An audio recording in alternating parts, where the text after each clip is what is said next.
తెలంగాణ రాష్ట్రం ఏర్పడి కేసీఆర్ కొలువు 84 సంవత్సరాలు దాటిపోయింది. 2 లక్షల పైచిలకు ఉద్యోగాలు నింపుతాన్న కేసీఆర్ గారు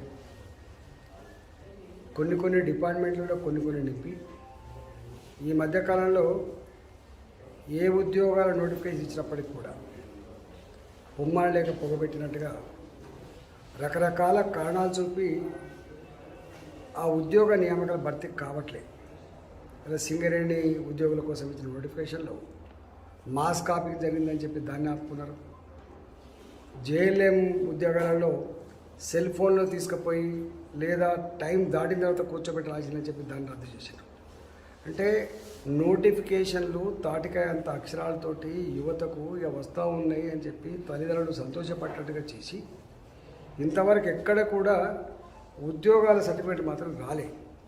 ఇవాళ మళ్ళీ ఎస్ఐ పోస్టులకు కానీ కానిస్టేబుల్ పోస్టులకు, ఎక్సైజ్ డిపార్ట్మెంట్లో ఉన్నటువంటి కానిస్టేబుల్ పోస్టులకు, ఫారెస్ట్ డిపార్ట్మెంట్లో కానిస్టేబుల్ పోస్టులకి, యూనిఫామ్ సర్వీసెస్ కలిగినటువంటి పోస్టులన్నింటికి నోటిఫికేషన్లు ఇచ్చి ఎక్కడ లేని పద్ధతులలో ఇంతకుముందు కానిస్టేబుల్కి ఒక రకమైనటువంటి హైట్ ఉండేది, ఎక్సైజ్ డిపార్ట్మెంట్లో ఒక రకమైన హైట్ ఉండేది. కానిస్టేబుల్కి 167 సెంటీమీటర్లు ఉంటే ఎక్సైజ్ కానిస్టేబుల్కి 160 సెంటీమీటర్లే ఉండేది.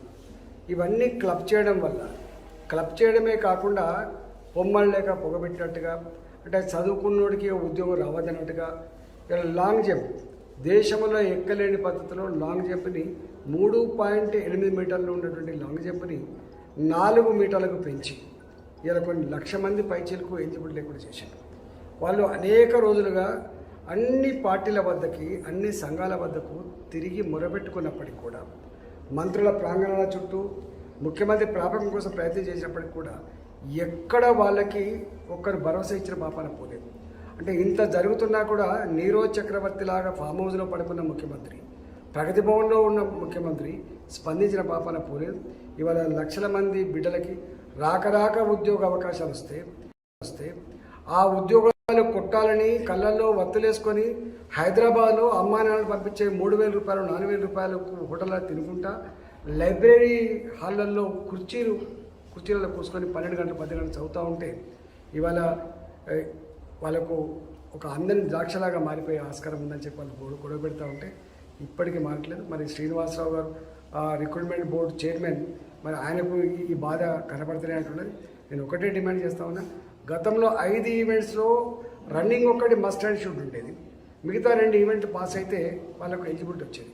ఇవాళ 3 ఈవెంట్ పెట్టి షార్ట్ ఫుట్ కావచ్చు, లాంగ్ జంప్ కావచ్చు, రన్నింగ్ 1600 మీటర్ల రన్నింగ్ కావచ్చు, ఈ మూడిట్లో రన్నింగ్ని పూర్తి స్థాయిలో మీరు కాన్ఫిడెన్స్ తీసుకోండి.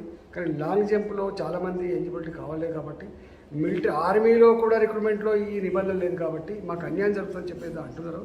వాళ్ళందరికీ ఇవాళ ఆ రెండింటి పక్కకి పెట్టి ఎవరైతే రన్నింగ్లో వచ్చిండ్రో వాళ్ళందరికీ కూడా ఫైనల్స్ రాసుకునే భాగ్యం కలిగించాలని చెప్పి నేను డిమాండ్ చేస్తాను.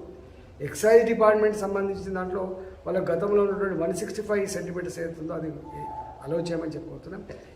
ఇప్పుడు కొత్తగా నిబంధనలు పెట్టి ఇబ్బందులు ఏవైతే పెడుతుందో ఆ కొత్త నిబంధనలు కూడా తీసేసి పాత నిబంధనల ప్రకారమే ఈ రిక్రూట్మెంట్ చేయాలని చెప్పి కోరుతా ఉన్నాం. మూడోది ఈ అక్రమాలు జేఎల్ఎంలో ఓపెన్గా మాస్ కాపింగ్ అని చెప్పి ఇలా రద్దు చేసే పరిస్థితి. ఇలా సింగరేణి కూడా ఎక్కడో గోవాల కోసం పెట్టి మాస్ కాపింగ్ చేసే, అంటే ఇంత దుర్మార్గమైన దరిద్రమైన సిస్టమ్ నిజంగా ఎక్కడ లేదు. ఇవాళ ప్రభుత్వం తన వైఫల్యాలని కప్పిపుచ్చుకోవడం కోసం, ఇలా పేరెంట్స్ని మభ్యపెట్టడం కోసం, విద్యార్థులను మభ్యపెట్టడం కోసం ఈ నోటిఫికేషన్ల పేరిట ఇస్తా ఉన్నారు. ఇది మంచిది కాదు. వీటన్నిటి మీద సమీక్ష చేయడమే కాకుండా వీళ్ళందరినీ అలౌ చేయాలని చెప్పి నేను డిమాండ్ చేస్తాను.